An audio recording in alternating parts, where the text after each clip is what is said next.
नमस्कार दोस्तों, आपका स्वागत है आपके अपने YouTube channel 11 PM untold stories पर। आजकल सोशल मीडिया पर एक नाम की चर्चा जोरों से हो रही है और वो नाम है चंद्रशेखर रावण। वैसे रावण किसी पहचान के मोहताज तो नहीं है, लेकिन अब चंद्रशेखर रावण सिर्फ भीम आर्मी के मुखिया ही नहीं, माननीय लोकसभा के सदस्य भी हैं। पश्चिमी उत्तर प्रदेश का एक गुमनाम निर्वाचन क्षेत्र नगीना है, जो 18वीं लोकसभा चुनाव के बाद अचानक से ही चर्चा में आ गया। यहां से चुनाव जीतने वाले चंद्रशेखर नए युग के कट्टरपंथी नेताओं में से एक हैं। नगीना के मतदाताओं को चंद्रशेखर ने इतना आकर्षित किया है कि स्थापित राजनीतिक दलों को चिंता सताने लगी। नगीना सीट पर ना नरेंद्र मोदी ना ही इंडिया गठबंधन का जादू चल पाया। यहाँ सभी लोग चंद्रशेखर की ही बात करते हैं, जो एक नई तरह की राजनीति और सामाजिक न्याय के अपने वादे के साथ सामने आए हैं। रावण अपने आप को मायावती के विकल्प के रूप में प्रस्तुत कर रहे हैं।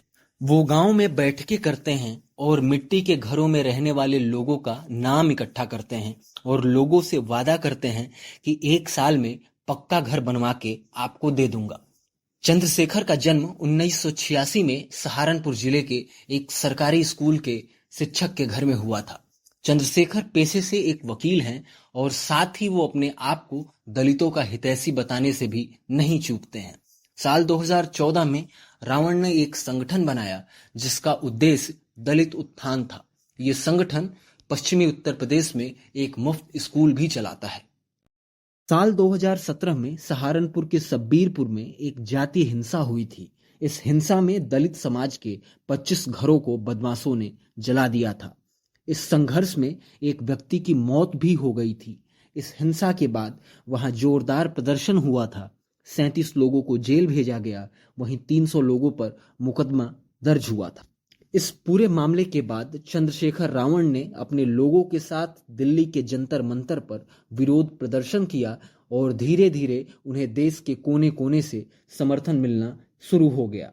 कुछ समय बाद ही हाथरस रेप केस के विरोध में चंद्रशेखर रावण ने दोबारा से आंदोलन कर दिया और पुलिस को उन्हें गिरफ्तार करके नजरबंद करना पड़ा। चंद्रशेखर रावण को जिस हिसाब से दलित और मुस्लिम युवाओं के बीच समर्थन हासिल हो रहा था, वहीं से इनकी राजनीतिक इच्छा बलवती होती गई।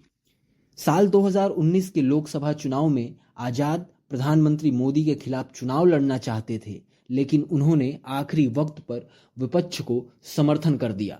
उनका कहना था कि उनके चुनाव लड़ने से दलित मुस्लिम वोटों में बंटवारा हो जाता। साल 2020 में रावण की पार्टी ने बिहार विधानसभा चुनाव लड़ा, लेकिन एक भी सीट जीतने में सफल नहीं हो पाए। 2022 में उत्तर प्रदेश विधानसभा चुनाव में चंद्रशेखर रावण सीएम योगी के खिलाफ चुनाव लड़ते हैं और बुरी तरह हार जाते हैं। चंद्रशेखर रावण चुनाव तो जरूर हार रहे थे, लेकिन बड़े नेताओं के खिलाफ चुनाव लड़ने की वजह से उनकी लोकप्रियता बढ़ती जा रही थी।